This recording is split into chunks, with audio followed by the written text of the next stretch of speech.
Hello, my name is Lilwen Selina Joynson. Welcome to Innersense Podcast. Yes, Innersense makes the most sense.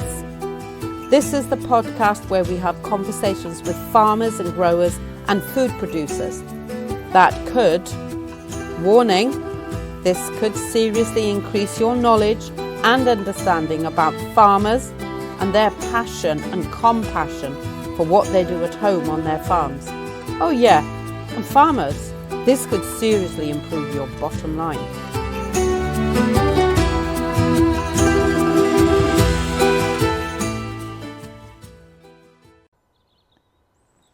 Yeah, so thank you so much, Brendan. From nowhere, you've met me this morning. I saw you on TikTok about a week ago and I sent you a message. I sent you another message, nearly sent a pigeon. And here I am on a Saturday morning. Yeah. So please share with me about what you're up to here and where we are exactly, because I have no idea. I've just driven here. Yeah, we're in the heart of Ireland, 1 mile outside of Portlaoise town in Laois, Yeah. which is, we're pretty much 1 hour from anywhere. Okay. From here, which is, it's really accessible. Yeah. Yeah, I'm the only 100% biological agroforest farm in Ireland. And agroforestry obviously means farming through trees, Yeah. and biological means I promote life. So we don't use any chemicals on the land, the animals, or the meat we produce. Then we direct sell all our meat through our website, fiorbhiafarm.ie, and we also have a shop here, as you saw. Just neighbours call down and collect stuff here on a Saturday too. Yeah. And so I do consultancy then for biological farming, not just agroforestry, but just it's the same principles no matter what type of farming you're doing, whether it's forestry, and a lot of that starts with the farmer himself or herself, you know, and you build out from that. So Okay. And what led you down this road? What's your background? that's a good question. Yeah, I was born and raised in a dairy farm, and I was supposed to be the farmer at home as well.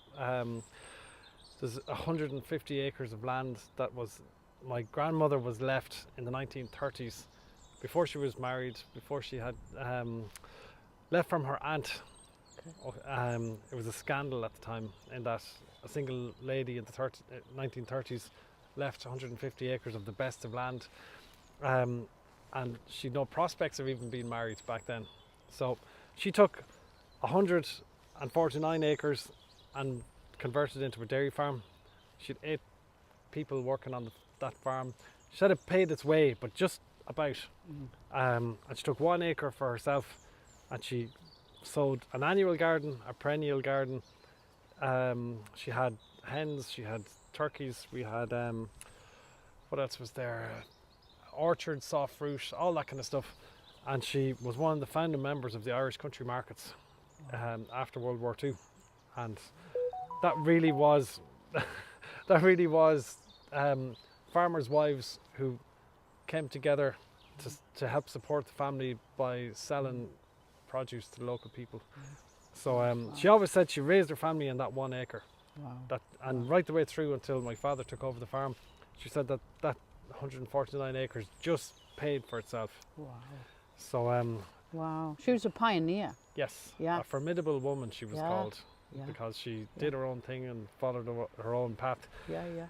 As she got older, like she died in 2001, aged 91, and I kind of grew up with her, and I spent my youth with her. Really, as she was getting older, she had her physical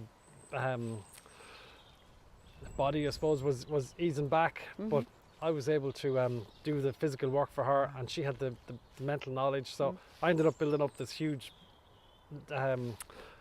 bank of information. I didn't even know I was learning it. It just kind of soaked in because she told me and explained to me how things worked, and I asked her every second question, but why is this and why is that and why, and she would tell you.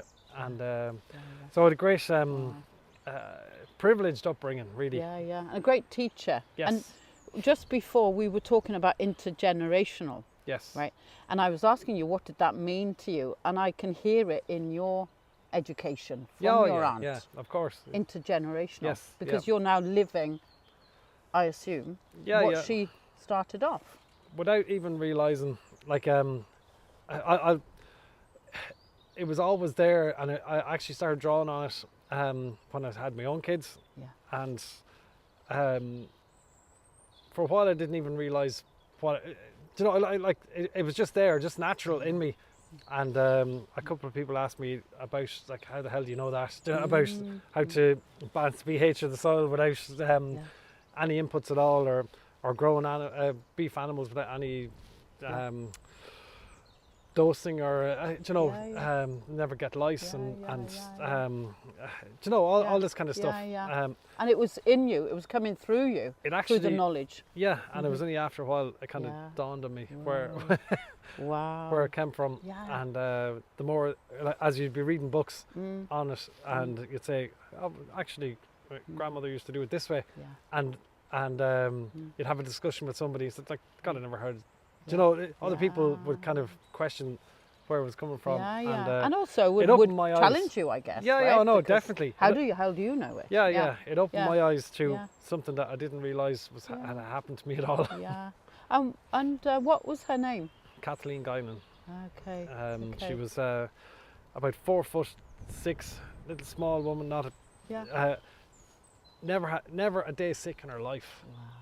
Wow. She could eat any food.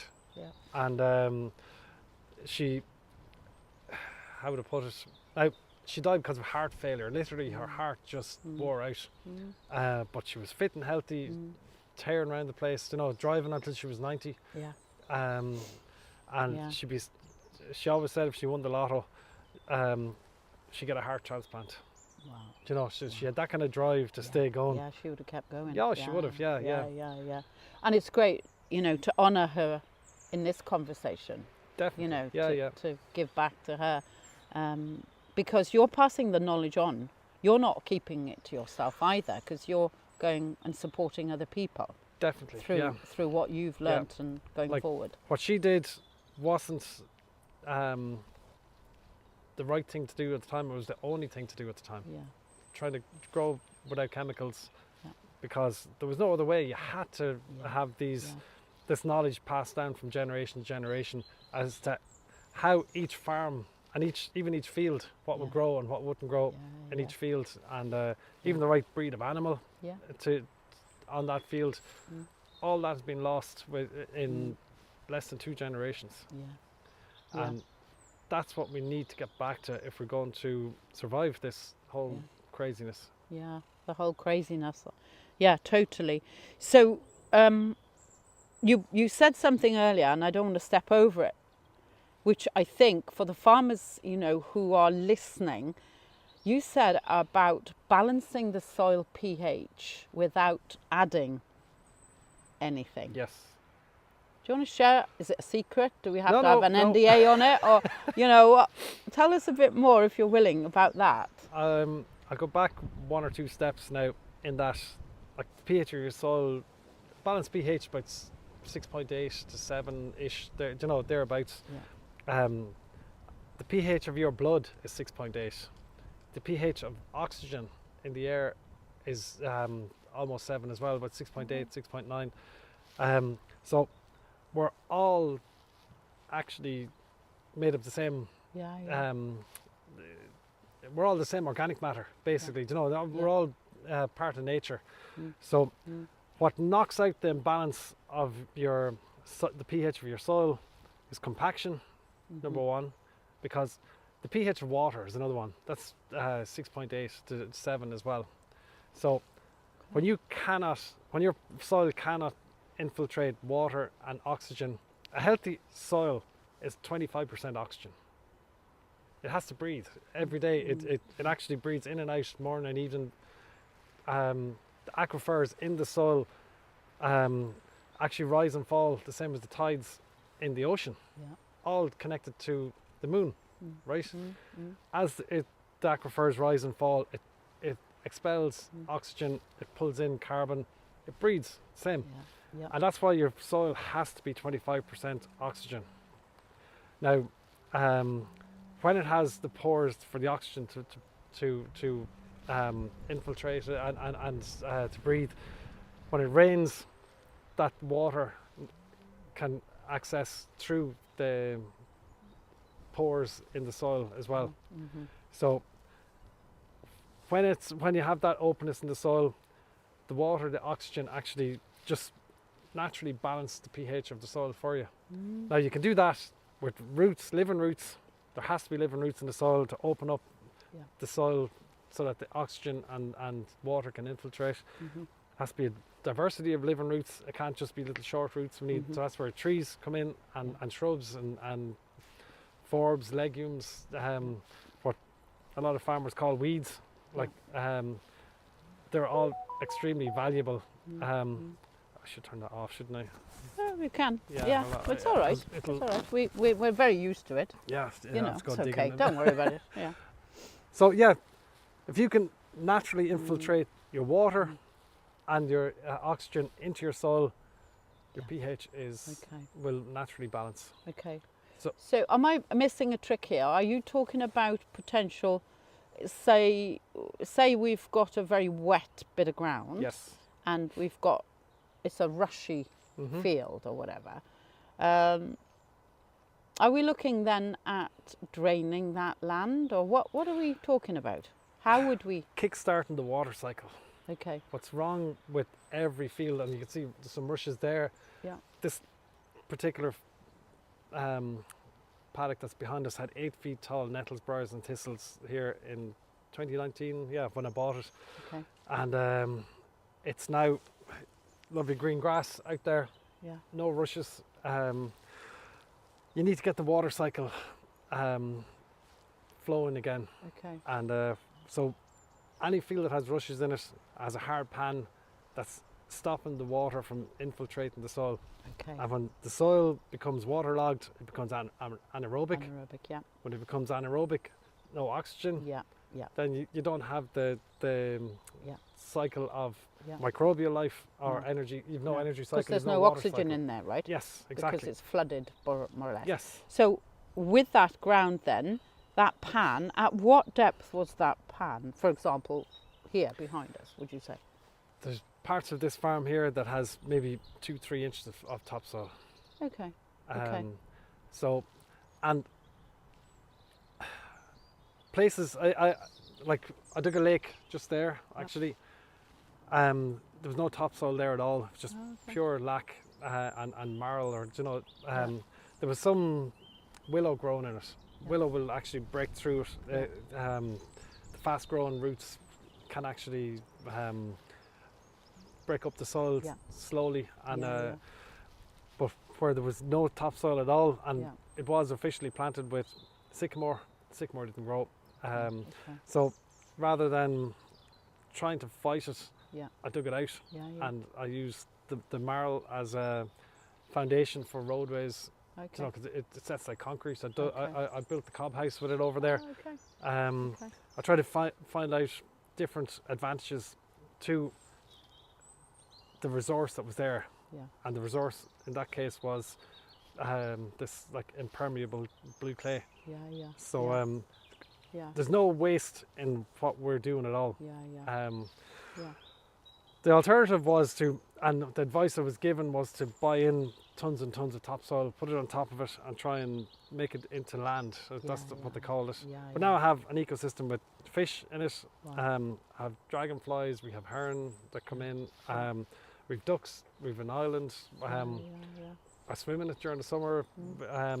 So it's a whole other... It's a haven for you now. Exactly. It's a whole other for ecosystem. The ecosystem, But I'm still, just checking, we're still recording, right?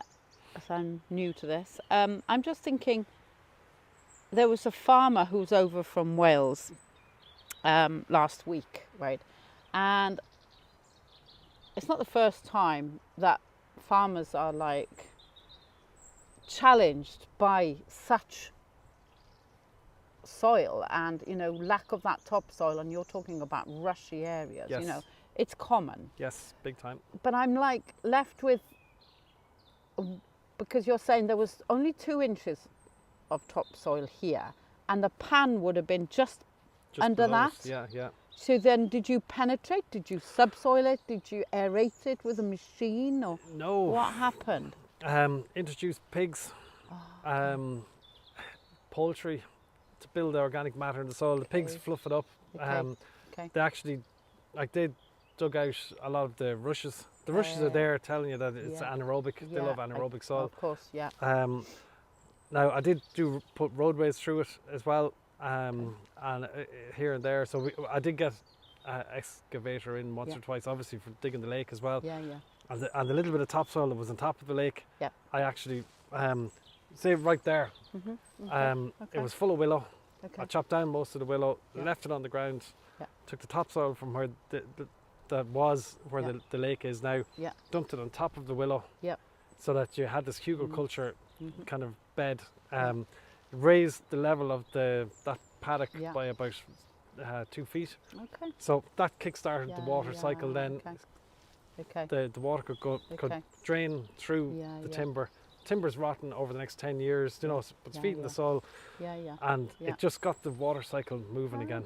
Okay. So if we had a little trot over there now, we wouldn't sink in, no? Not at all. No, the ground is now firm, and there's no compaction there. Hence, what you see now, which is lush green grass. Exactly. Yeah. And you're grazing cattle down there now, then? Cattle, would you? hens, turkeys. So, and then what I'm hearing is you've changed the pH of that piece of ground by managing it with animals, and also thinking about how you can improve it without adding any or keep external inputs, which is money, which is then also time, and machinery. You could replenish. You need to do that regularly, which can become another labour.